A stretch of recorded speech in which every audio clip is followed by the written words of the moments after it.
Haleluya, puji nama Tuhan Bapak Ibu Saudara, keluarga GPDI El Shaddai Magelang. Bersyukur bahwa pada saat ini kita dapat bertemu kembali di dalam Renungan 79. Mari terus mengalami pertumbuhan dengan Tuhan dalam 365 hari yang mengubahkan hidup Anda. Rise up, bangkit, bergerak, berdampak.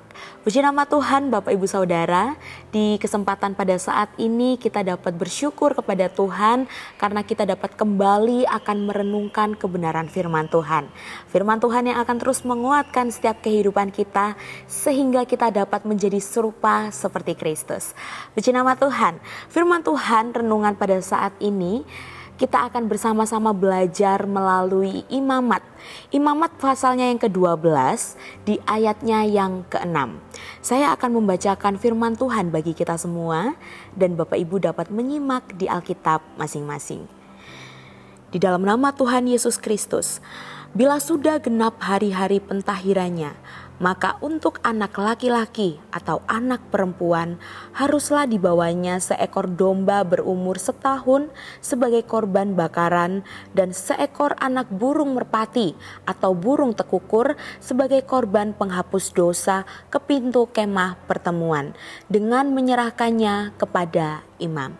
Puji nama Tuhan Bapak Ibu Saudara, dan renungan pada saat ini saya memberikan judul Tahir.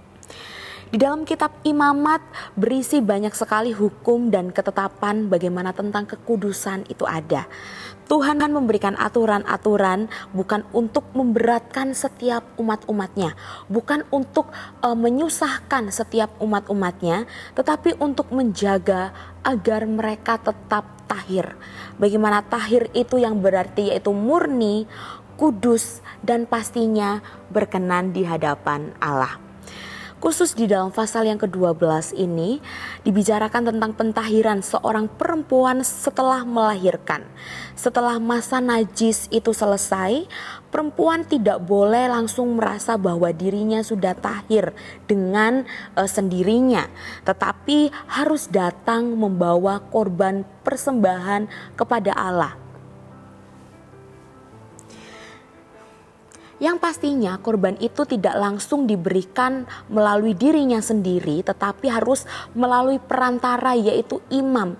Imam yang sudah ditetapkan untuk membawa persembahan kepada Allah. Dan ini menunjukkan bahwa kesucian dan penerimaan di hadapan Allah itu tidak bisa diusahakan manusia sendiri, tetapi harus melalui pengorbanan yang ditentukan yang melalui standarnya Allah. Dan oleh karena itu, dari Imamat pasal yang ke-12 di ayatnya yang ke-6 ini, kita akan belajar bersama-sama bagaimana cara menjadi tahir di hadapan Allah yang melalui dua jenis korban, yaitu yang pertama korban domba, lalu yang kedua korban burung merpati atau burung tekukur.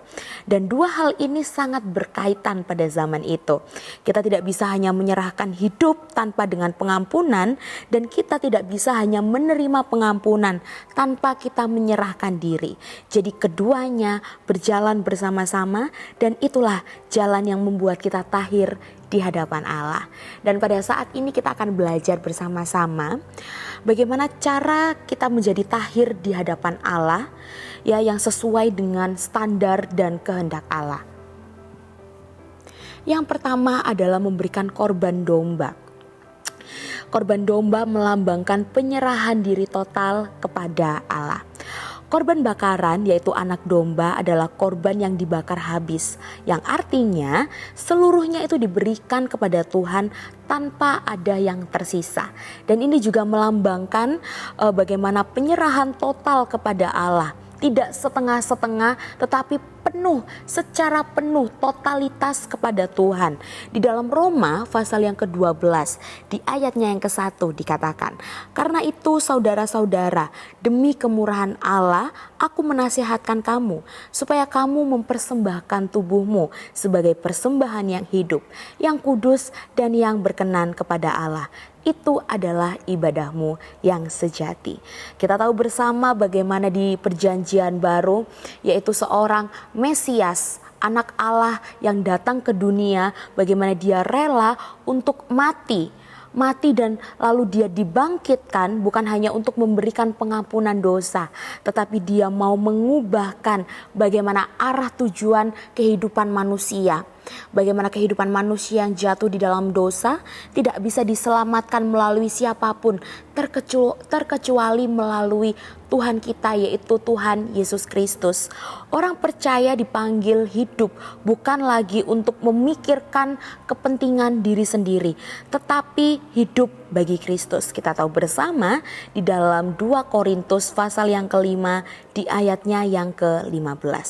Dan menunjukkan bahwa tahir di hadapan Allah itu tidak hanya soal ritual, soal ibadah secara fisik, tetapi juga soal hati yang mau sungguh-sungguh menyerahkan diri kepada Allah.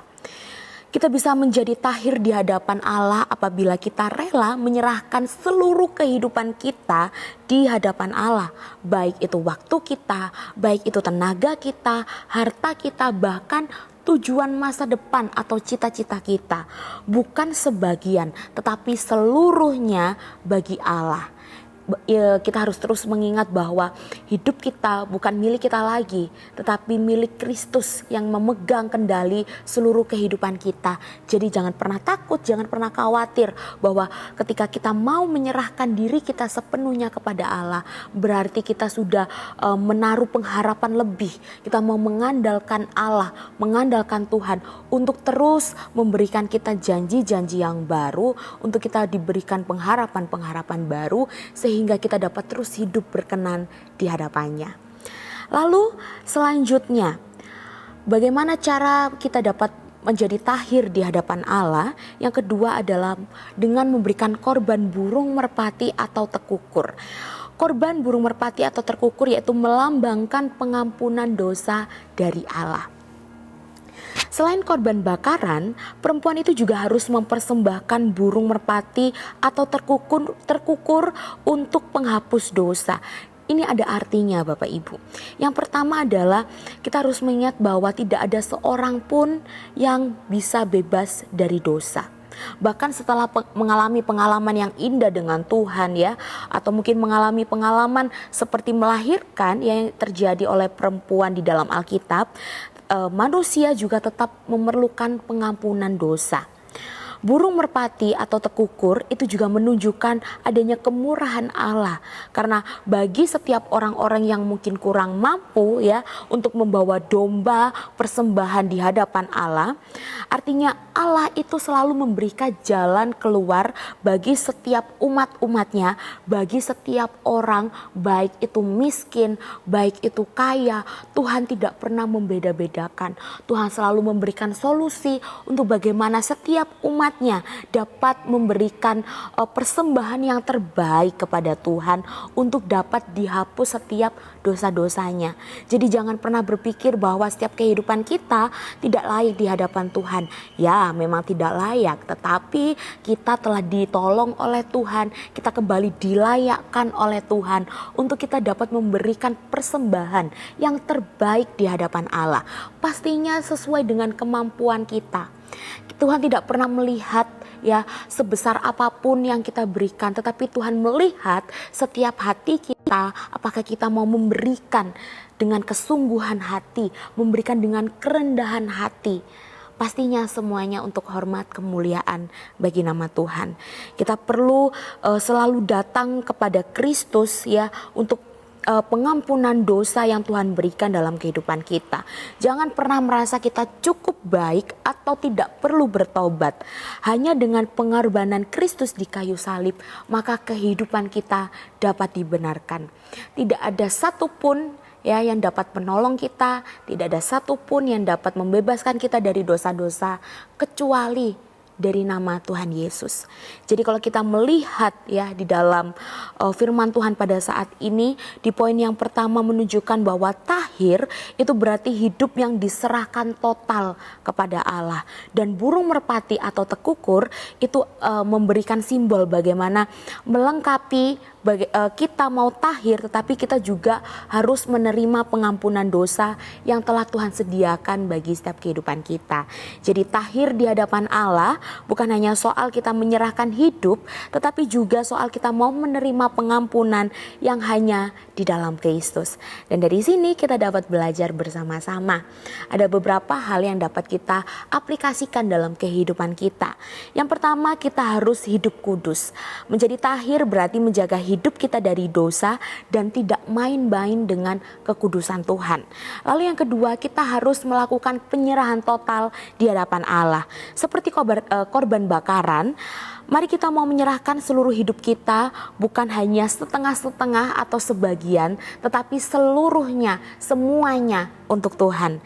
Dan mari kita juga mau bertobat dan mengakui dosa kita di hadapan Tuhan.